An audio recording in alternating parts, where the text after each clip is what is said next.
আসসালামু আলাইকুম। যাদের এজেন্সি বলছে যে 1 মাসের ভিতরে আপনারা মালয়েশিয়াতে চলে যাবেন এবং আপনাদের কলিং পেপার কমপ্লিট হয়ে গেছে, যাদের এজেন্ট এই কথা তাদেরকে বলছে, তারা কিভাবে আপনাদের অনলাইনে যে লিস্ট আছে, কলিং পেপার যে লিস্ট আছে, সেই লিস্টে আপনার নাম আছে কিনা সেটা কিভাবে কলিং পেপারে যে নাম্বার আছে ওই নাম্বার দিয়ে সার্চ করে কিভাবে বের করবেন এবং কিভাবে আপনি নিজে প্রমাণিত হবেন যে আমার কলিং ভিসা হয়ে গেছে, এখন এই ভিসার জন্য অপেক্ষা করতে হবে।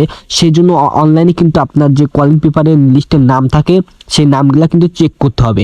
তো এটা কিন্তু অনেকে জানেন না যে কলিং পেপারের নামগুলা চেক করতে হয় কিভাবে এবং কোথায় গিয়ে কি করতে হয়, সম্পূর্ণ কিছু কিন্তু কিছুই জানেন না। তো গাইস, আজকে যদি আপনি কিছুই না জানেন, জিরো হয়ে থাকেন, আজকে আপনাদেরকে আমি সম্পূর্ণ কিছু বুঝিয়ে দেবো এবং সম্পূর্ণ কিছু দেখিয়ে দেবো যে কিভাবে আপনার কলিং পেপারের নাম আছে নাকি, মানে লিস্টের নাম আছে কিনা সেটা কিভাবে আপনি সার্চ করে বের করবেন এবং কিভাবে অনলাইনে দেখবেন, সেটা খুব সহজে প্রসেসিংটা দেখিয়ে দেবো। তো গাইস, একটা কথা সবসময় বলে রাখি, তো অনলাইনে সবসময় কিন্তু আপনার চেক আপ করতে হবে যে অনলাইনে সবকিছু আপনার ঠিকঠাক আছে কিনা। যদি অনলাইনে ঠিকঠাক না থাকে তাহলে কিন্তু বিদেশে গিয়ে আপনার কিন্তু বৃথা হয়ে যাবে, টাকা মার যাবে, সবকিছু মার যাবে, এমনকি আপনি ভুয়াভাবে চলে যেতে পারেন। অবশ্যই এই জন্য অনলাইনে সবকিছু আগে চেক আপ করবেন, তারপরে আপনি তারপর টাকা দিবেন, তারপর আপনি বিদেশে যাবেন। তো গাইস, সেটা দেখার জন্য ফার্স্ট অফ অল আপনার মোবাইল স্ক্রিনে চলে আসবে। মোবাইল স্ক্রিনে আসার পর আপনার সরাসরি ক্রোম ব্রাউজারটি সিলেক্ট করে দেবেন। ঠিক আছে গাইস, তো ক্রোম ব্রাউজারটি সিলেক্ট করার পরে এখন আপনাদেরকে এখানে সার্চ বারে সার্চ করতে হবে। তো গাইস, একটা কথা বলে রাখি, যদি চ্যানেলটি এখনো না সাবস্ক্রাইব করে রাখেন তো এরকম নতুন নতুন ভিডিও সবার আগে পাওয়ার জন্য চ্যানেলটি সাবস্ক্রাইব করে পাশে থাকবেন। আর একটা কথা বলে রাখি, আপনাদের কিন্তু এখানে কিছু সার্চ করতে হবে, যেটা আমি স্ক্রিনে দিয়ে দেবো অথবা আমি ভিডিও ডিসক্রিপশনে দিয়ে দেবো, যাতে এক ক্লিকে আপনি ওইখানে চলে যেতে পারেন। তো কী কী লিখবেন আমি সেটাও বলে দিচ্ছি, সুন্দর করে যদি খেয়াল করুন। তো প্রথমে লিখবেন HTTPS, তারপর দুটা সিলাই দিবেন, দেখুন এই দুটা সিলাই, তারপর দিবেন ই সার্ভিস VICES ই সার্ভিস .IMI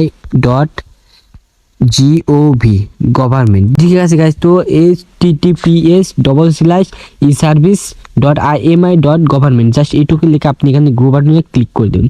তো গো বাটনে ক্লিক করার সাথে সাথে আপনার সামনে দেখুন একটা ইন্টারফেস শো হবে। তো এরকম অনেকগুলো অপশন চলে আসবে। তো এখান থেকে আপনি কোনটা সিলেক্ট করবেন, এখানে লিঙ্ক তো অনেকগুলো আসবে, তো কোন লিঙ্কটা সিলেক্ট করবেন সেটা কিন্তু মনোযোগ দিয়ে খেয়াল করুন, ভিডিওতে দেখিয়ে দিচ্ছে। তো এখান থেকে আপনি যদি একটু নিচের দিকে বা উপরে যদি এই লেখাটা পান, তো আমি দেখিয়ে দিচ্ছি অ্যাপ্লিকেশন স্ট্যাটাস ইনকোয়ারি। তো এই লেখাটা যেখানে পাবেন সেটার পর ক্লিক করে দেবেন। এটা প্রথমে আসতে পারে, সেকেন্ড আসতে পারে এবং লাস্টেও আসতে পারে। তো এখানে খুঁজে নেবেন, অনেকগুলো অপশন আসবে। তো তার মধ্যে অ্যাপ্লিকেশন স্ট্যাটাস ইনকোয়ারি এটা খুঁজে নেবেন। তো এটার পরে একটা ক্লিক করে দিবেন। দেন এটার পর ক্লিক করার সাথে সাথে আপনার সামনে এরকম ইন্টারফেস শো হবে। তো দেখুন এখানে কিন্তু অ্যাপ্লিকেশন নাম্বার লেখা থাকবে। তো দেখুন একটু খেয়াল করে অ্যাপ্লিকেশন নাম্বার এবং সার্চ, তো অ্যাপ্লিকেশন নাম্বার দিয়ে সার্চ করতে হবে। তো একটা অ্যাপ্লিকেশন নাম্বার জায়গায় যদি অন্য কোনো কিছু লেখা থাকে, দেখুন এখানে অ্যাপ্লিকেশন নাম্বার যদি অন্য কিছু লেখা থাকে তাহলে আপনার ফোনে যেখানে থ্রি ডট আছে, দেখুন আমার নিচে থ্রি ডট, এই থ্রি ডটে ক্লিক করবেন।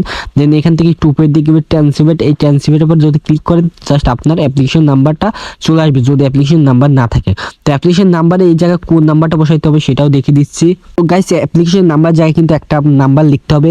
তো আপনাদের এজেন্টের কাছে কিন্তু অবশ্যই কলিং পেপার চলে আসবে, অথবা যদি আপনার কাছে কলিং পেপার থাকে তাহলে দেখবেন আপনার কলিং পেপারে এই সাইডে দেখুন আমি দেখিয়ে দিচ্ছি, এই সাইডে দেখুন ছোট্ট করে একটা লেখা আছে, অনেক সংখ্যার একটা লেখা আছে, এই লেখাটা কিন্তু আপনার ওই অ্যাপ্লিকেশন নাম্বার এখানে দিতে হবে।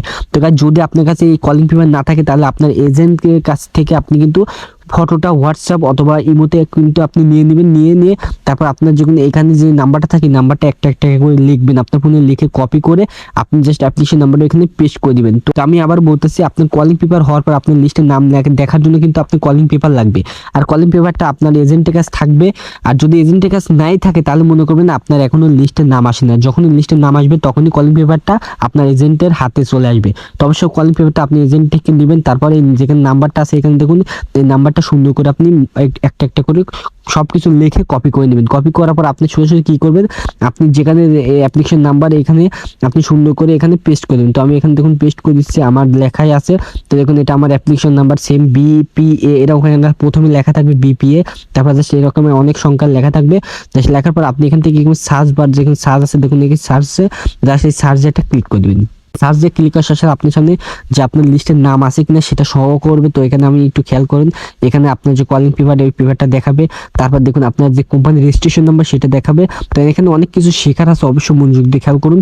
তো এই রেজিস্ট্রেশন নাম্বার পর আপনার সেম যেটা আছে দেখুন এই নেম, তো আপনার এইখানে মেন নামটা খুঁজতে হবে। এখানে কিন্তু 50 জন কি 60 জনের নাম থাকতে পারে। তো দেখুন আমি একটু ছোট করে দিই, আমার এখানে কতজনের নাম আছে। তো দেখুন নিচে এখানে যদি খেয়াল করেন এখানে কিন্তু 50 জনের একটা লিস্টের নাম আছে, 50 জন দেখুন। তো এখানে কিন্তু 15 পর্যন্ত আছে। আপনি চাইলে এখান থেকে আরেকটু এগিয়ে গিয়ে আপনি যদি দেখুন এখান থেকে যদি এরো বাটনে ক্লিক করেন লাস্টে, তবে কিন্তু আরো 15 জন করে আসবে। ঠিক আছে, প্রথমে 15 জন থাকবে, 15 জনের ভিতরে আপনি নামটা খুঁজে নেবেন। যদি এখানে নাম না খুঁজে পান তবে নিচের দিকে গিয়ে এখানে দেখুন আমি খেয়াল করে দেখুন এখানে একটা ক্লিক করবেন, দেন এখান থেকে আপনার পরবর্তী নাম চলে আসবে। তো দেখুন 15 জনের পর থেকে দেখুন 46 47 এরকম নাম চলে আসবে। তো দেখুন এখানে আপনার যদি নাম থাকে তাহলে আপনি খুঁজে নেবেন, যদি না থাকে তাহলে আবার এখান থেকে ব্যাক বাটন ক্লিক করে একটা একটা করে পরবর্তীতে 50 জনের ভিতরে আপনার নামটা খুঁজে নেবেন। তো আমি একটু খেয়াল করুন, আমি বুঝিয়ে দিচ্ছি। তো এখানে নামটা থাকবে, নামের পরে আপনার থাকবে হচ্ছে আপনার যে পাসপোর্ট নাম্বার, সেই পাসপোর্ট নাম্বারটা থাকবে। ঠিক আছে গাইজ, তো পাসপোর্ট নাম্বার পর আপনার স্ট্যাটাস। তো মেন যে একটা কাজ করে যেটা হচ্ছে স্ট্যাটাস, এই স্ট্যাটাস জায়গাতে দেখুন প্রিন্ট। তো এখানে প্রিন্ট লেখার কারণ কি, প্রিন্ট মানে এর সবকিছু কমপ্লিট হয়ে গেছে, এ কিন্তু মালয়েশিয়া চলে গেছে। তো আমি যার কলিং পেপারে নাম্বার দিয়ে সার্চ করি সে অলরেডি কিন্তু মালয়েশিয়া গিয়ে 1 মাসের বেতন পাঠিয়ে দিয়েছে। তো ঠিক আছে গাইজ, তো এই জন্য প্রিন্ট মানে সে সম্পূর্ণ কিছু হয়ে গেছে, সে এখন মালয়েশিয়ায় চলে গেছে, এই জন্য প্রিন্ট লেখা। তো এখান থেকে আপনার ওইখানে চেতাকও লেখা থাকতে পারে অথবা বায়ার। যদি চেতাক লেখা থাকে তাহলে মনে করবেন আপনার কাজ সম্পূর্ণ হয়ে গেছে, আপনি কিছুদিনের মধ্যে আপনার ই ভিসা হাতে পেয়ে যাবেন। এই ভিসা হাতে পেলেই আপনি মালয়েশিয়াতে চলে যেতে পারবেন। ঠিক আছে, যদি চেতাক লেখা থাকে। আর যদি বায়ার লেখা থাকে তাহলে মনে করবেন চেতাকের অপেক্ষা করতে হবে, মানে বায়ার থেকে আবার চেতাক হবে, তারপর আপনার মালয়েশিয়া যাওয়া হবে। বায়ার কতদিন থাকবে, তো আপনার যতদিন না কাজ কমপ্লিট হবে ততদিন এখানে চেতাক আসবেন। তো যখনই চেতাক আসবে তখনই আপনার মালয়েশিয়ার টিকিট হবে। ঠিক আছে গাইজ, তো এখানে মানে যে মেন কাজটা হচ্ছে সেটা হচ্ছে আপনার নাম আর এখানে স্ট্যাটাস, এই দুটো জিনিস আপনার মেন কাজ করবে। তো এখানে যদি আপনি নাম যদি না পান তাহলে দেয়ার বাটন ব্যাক বাটন দেখুন এখানে ক্লিক করলে আপনার আরো বিস্তারিত দেখুন এখানে 31 32 পর্যন্ত আছে, দেখুন এখানে 45 পর্যন্ত আসবে। ঠিক আছে গাইস, এখান থেকে আপনার নামটা খুঁজে নেবেন। তো এখানে 50 জনের ভিতরে আপনার নামটা যেখানে আছে সেখান থেকে সুন্দর করে খুঁজে নেবেন। তো খুব সহজ, এখানে প্রিন্ট লেখা আছে, জাস্ট হয়ে গেছে। তো গাইস সেম একইভাবে আপনার কাগজপাতি সম্পূর্ণ কিছু অনলাইনে আছে কিনা সেটা চেক আপ করে যাবেন, আর কোম্পানির রেজিস্ট্রেশন নাম্বার ঠিক আছে কিনা সেটা দেখে যাবেন। তো গাইস আবারও বলতেছি ছোট ভাই হিসাবে, আপনার সবসময় আপনার সব কিছু অনলাইনে চেক আপ করে যাবেন, কারণ অনলাইন যদি আপনি কোনো কিছু না দেওয়া থাকে তাহলে মনে করবেন ওইটা কিন্তু ভুয়া, আর ওই টাকা দেবে, টাকা মার যাবে, আপনি কিন্তু মালয়েশিয়া গেলে কাজ পাবেন না। তো সবকিছু দেখে যাবেন, মেডিকেল রিপোর্ট থেকে শুরু করে আর সব বিষয়ের ভিডিও আমার চ্যানেলে দেওয়া আছে, চাইলে দেখতে পারেন। আর যদি চ্যানেল নতুন হয়ে থাকেন তো অবশ্যই চ্যানেলটি সাবস্ক্রাইব করে পাশে বেল বাটনটি বাজিয়ে দিবেন, যাতে সবার আগে আপনার কাছে ভিডিও নোটিফিকেশন চলে যায় যদি আমি ছাড়ার সাথে সাথে। ঠিক আছে গাইস, তো অবশ্যই চ্যানেলটি সাবস্ক্রাইব করে রাখবেন, আর পরবর্তী কোন ধরনের ভিডিও চান সেজন্য আমাকে কমেন্ট করবেন, আমি সেই ভিডিও দিব। তো গাইস সকল ভালো থাকবেন, সুস্থ থাকবেন। আজকে ভিডিও পর্যন্ত, আল্লাহ হাফেজ, আসসালামু আলাইকুম।